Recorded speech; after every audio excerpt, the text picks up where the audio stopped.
गुजरात के सूरत शहर के पास डुमस बीच अपनी प्राकृतिक सुंदरता और रहस्यमयी कहानियों के लिए प्रसिद्ध है।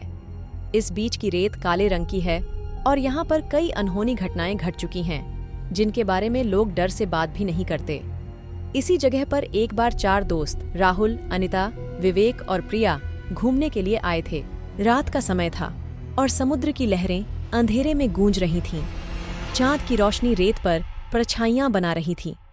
चारों दोस्त बीच के किनारे आग जलाकर बैठे थे, एक दूसरे को डरावनी कहानियां सुना रहे थे।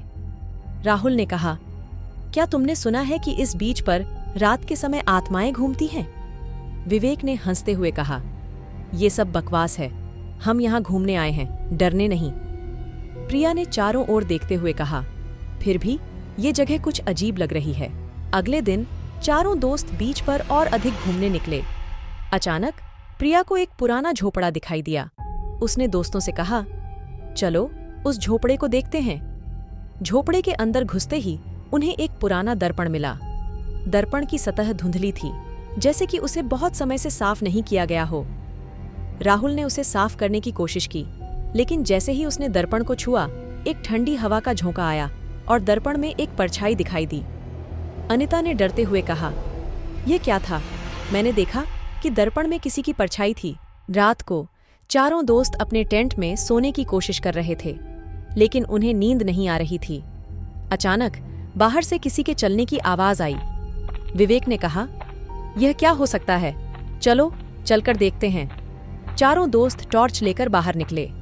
आवाज का पीछा करते हुए वे बीच के सबसे सुनसान हिस्से में पहुंच गए। वहां पहुंचकर उन्होंने देखा कि एक पुरानी महिला काले कपड़ों में बैठी हुई थी, जो धीरे धीरे कुछ बुदबुदा रही थी। राहुल ने डरते हुए पूछा, आप कौन हैं? महिला ने अपनी सिर उठाई और अपनी लाल लाल आंखों से उन्हें घूरते हुए कहा, तुम्हें यहाँ नहीं आना चाहिए था, ये जगह तुम्हारे लिए नहीं है। अगले दिन सुबह चारों दोस्त वापस लौटने के लिए तैयार हो गए, लेकिन जब वे कार में बैठे तो उन्होंने देखा कि दर्पण जिसमें परछाई दिखाई दी थी, कार के अंदर रखा हुआ था। वे सब डर से कांपने लगे। प्रिया ने रोते हुए कहा, यह दर्पण यहाँ कैसे आया? हम तो इसे झोपड़े में छोड़ आए थे। राहुल ने दर्पण को बाहर फेंक दिया और उन्होंने तेजी से वहां से निकलने की कोशिश की, लेकिन कार स्टार्ट नहीं हो रही थी। तभी उन्हें पीछे से किसी के हंसने की आवाज सुनाई दी। वे पीछे मुड़कर देखने लगे, लेकिन वहां कोई नहीं था। तभी अनिता ने देखा कि दर्पण फिर से कार में आ गया था।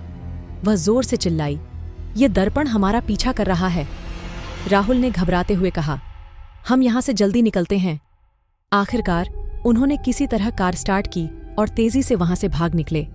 डुमस बीच से निकलते ही दर्पण गायब हो गया, लेकिन उस दिन के बाद वे चारों कभी भी डुमस बीच का नाम नहीं लेते और उनके साथ जो कुछ भी हुआ वह रहस्य बनकर रह गया। बस इतना ही था डुमस बीच का रहस्य। ऐसी और भी रहस्यमयी कहानियां सुनने के लिए मेरे चैनल को सब्सक्राइब करें।